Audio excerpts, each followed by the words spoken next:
ഇപ്പോൾ CPIM പത്തനംതിട്ട ജില്ലാ secretary Raju Abraham മാധ്യമങ്ങളെ കാണുന്നു തത്സമയം. അവരുമായിട്ടാണ് സംഘർഷത്തിൽ ഏർപ്പെട്ടത്. DYFIക്കാരുമായിട്ട് എങ്ങനെ DYFIയുടെ അല്ലെങ്കിൽ CPMൻ്റെ ആളുകൾ സംഘർഷത്തിൽ ഏർപ്പെടും? അപ്പോൾ അതിനകത്ത് യാതൊരുവിധ അടിസ്ഥാനവുമില്ല.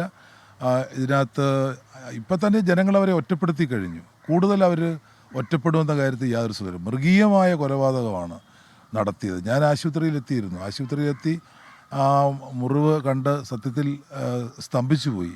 അത്തരം മാരകമായ രൂപത്തിലാണ് വടിവാളിട്ട് ആ ചെറുപ്പക്കാരനെ വെട്ടിക്കൊലപ്പെടുത്തിയിരിക്കുന്നത്. അത് മധ്യസ്ഥ പറയാൻ പോയ ഒരു ചെറുപ്പക്കാരനെ കൊലപ്പെടുത്തുക എന്ന് പറഞ്ഞാൽ അത്ര ദാരുണമായ അനുഭവമാണ്. ഇവർക്കല്ലാതെ ഇങ്ങനെ ഒരു ഗുണ്ടാ സംഘത്തിനല്ലാതെ ആർക്കത് ചെയ്യാൻ കഴിയും?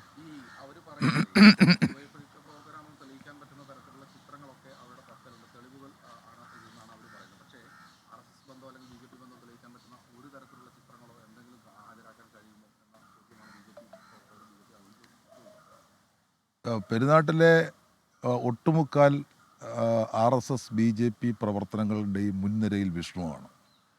വിഷ്ണു അവിടുത്തെ അറിയപ്പെടുന്ന ഒരു ക്രിമിനലുമാണ്. എത്രയോ കേസുകളിലാണ് ആ വിഷ്ണു പ്രതിയായിട്ടുള്ളത്.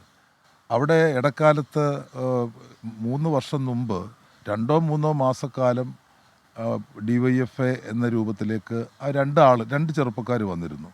ആ ചെറുപ്പക്കാർ അത് 2-3 മാസം പ്രവർത്തിച്ചു. അവരുടെ ക്രിമിനൽ പശ്ചാത്തലം അവർ കൈവിടാൻ തയ്യാറായില്ല.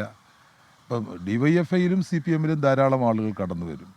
അവരുടെ മുൻകാല ചരിത്രം ഞങ്ങളോടൊപ്പം വന്ന് ആവർത്തിക്കാൻ പരിശ്രമിച്ചാൽ ഞങ്ങൾ അവരെ ഒരു കാരണവശാലും സംരക്ഷിക്കത്തില്ല. അതുതന്നെയാണ് അവിടെ സംഭവിച്ചത്.